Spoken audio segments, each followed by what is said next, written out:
La meva experiència que he titulat Normativa sintàctica i ensenyament per projectes, una experiència pràctica, explica com s'ha aplicat aquest ensenyament per projectes o concretament com s'ha elaborat un projecte concret a l'assignatura Llengua i Normativa 3 del grau de Llengua i Literatura catalanes.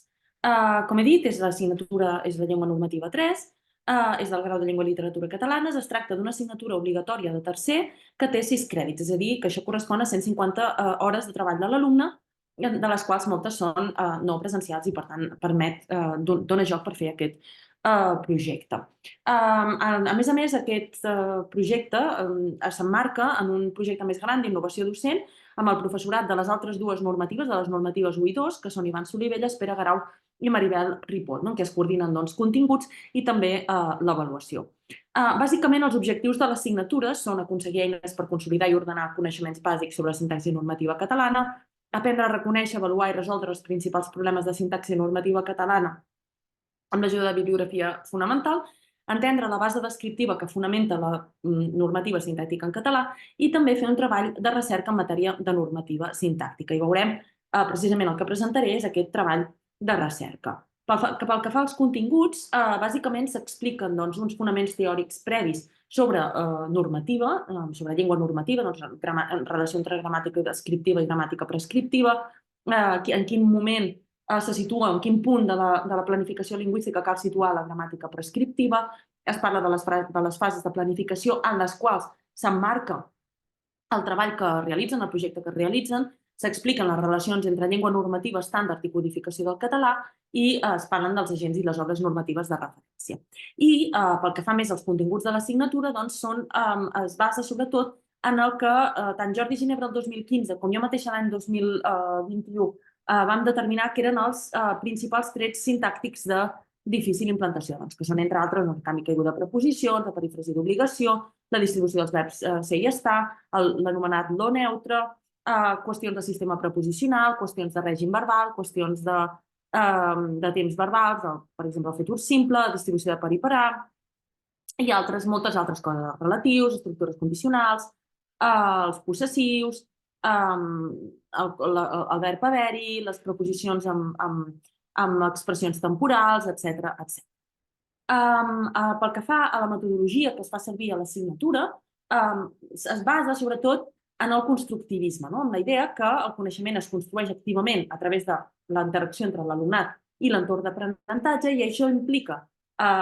fer que l'alumne s'enfronti a problemes o situacions autèntiques que l'encoratgin d'alguna manera a cercar respostes o solucions que l'ajudin a aprendre. Per això, per exemple, se'ls fa que a la major part d'exercicis ells es converteixen en assessors lingüístics i hagin de resoldre problemes reals que es poden trobar aquests assessors lingüístics i sobretot també es treballa en equip i es fomenta la col·laboració entre els estudiants per tal d'aconseguir un aprenentatge significatiu. Aleshores, creiem que tant l'equip que fem aquest projecte d'innovació docent com jo mateixa com a docent d'aquesta assignatura particular, que una manera d'aconseguir aquest aprenentatge significatiu és mitjançant l'elaboració d'un projecte final que es concep com una unitat més de l'assignatura, és a dir, l'assignatura està dividida en 10 unitats i el projecte es concep com la 10a unitat, però és una unitat transversal que es distribueix en 7 sessions que tenen lloc al llarg de les diverses setmanes que dura l'assignatura. És a dir, la primera sessió ja té lloc la segona setmana, llavors la quarta, llavors la sisena, setena, és a dir, es van alternant les setmanes. Aquest projecte consisteix en analitzar el grau d'implantació d'un tret sintàctic concret, entenent la implantació com l'entén el grup Aval Nord de la Universitat Pompeu Fabra, i és un tret sintàctic concret que escull cada grup d'elaboració d'aquest projecte final en un context real, i llavors poden triar els alumnes, els alumnes no poden triar, la professora tria cada any si es tracta d'analitzar aquest fenomen en un punt del sistema educatiu, per exemple, quart d'ESO, tercer d'ESO, o primer de batxillerat, o bé en els mitjans de comunicació o en un discurs concret dels mitjans de comunicació. Aleshores, què és el que fan els alumnes? Doncs han de fer recerca sobre el concepte d'implantació normativa sintàctica, què entenem per implantació normativa, quins graus d'implantació hi ha, etc. Estudien detalladament el fenomen que després analitzaran, preparen els qüestionaris per analitzar aquest fenomen, que són 2 tipus de qüestionaris, fan judicis de gramaticalitat i després inducció de respostes, i aleshores redacten un informe i presenten l'informe tant davant la classe com en un format de seminari obert. Concretament, es va dividir l'assignatura, el projecte en, com he dit, 7 sessions. A la primera sessió s'explica, es presenta el projecte, es fan els grups i s'introdueix l'estudi de la implantació de normatives, és a dir, s'explica exactament què faran i per què fan allò, quin sentit té fer allò, i ells mateixos a casa decideixen quin fenomen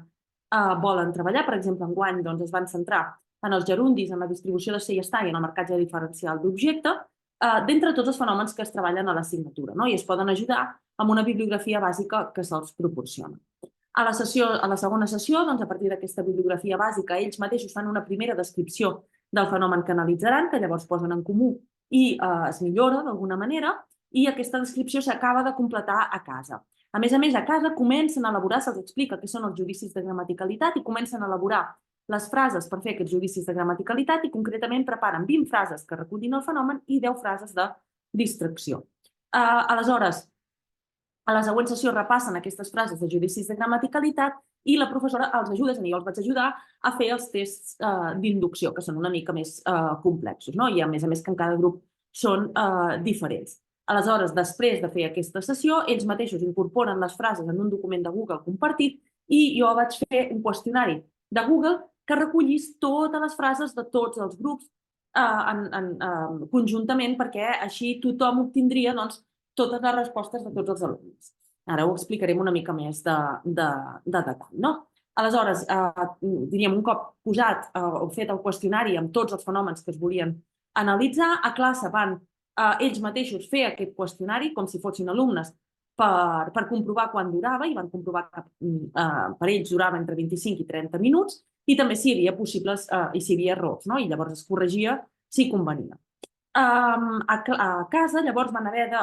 preparar una presentació sobre el projecte i posar-se en contacte amb els instituts als quals anirien, que concretament van anar, hi havia 4 grups i per tant van anar a 4 instituts. Havia de ser un institut concertat de Palma, un institut públic de Palma, un institut concertat de part forana i un institut públic de part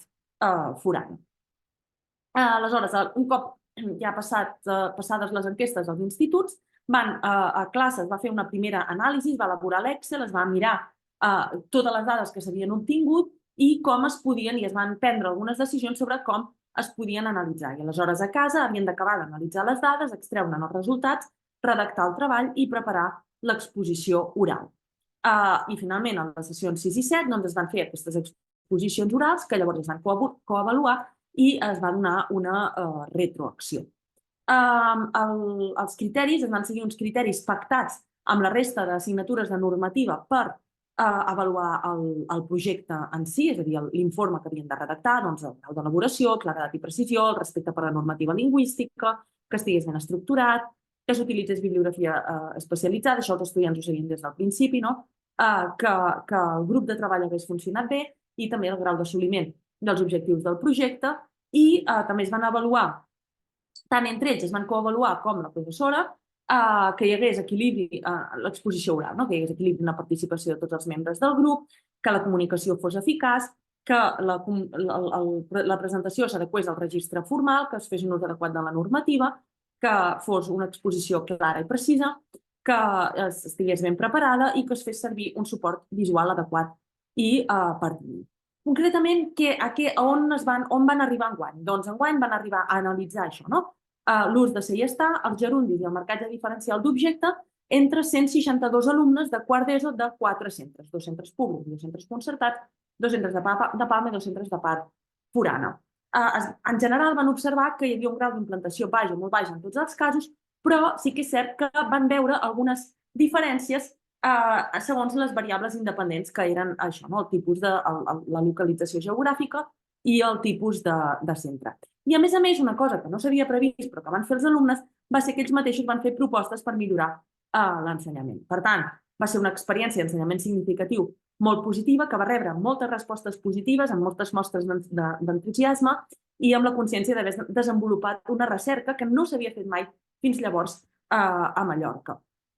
En aquest sentit, tant els alumnes també s'han mostrat entusiastes per compartir aquests informes que han elaborat un cop feta una segona revisió en un web i també per compartir els resultats en un seminari amb altres alumnes d'altres cursos que tindrà lloc a final de curs. I això seria tot. Moltes gràcies per l'atenció i espero que us hagi agradat aquesta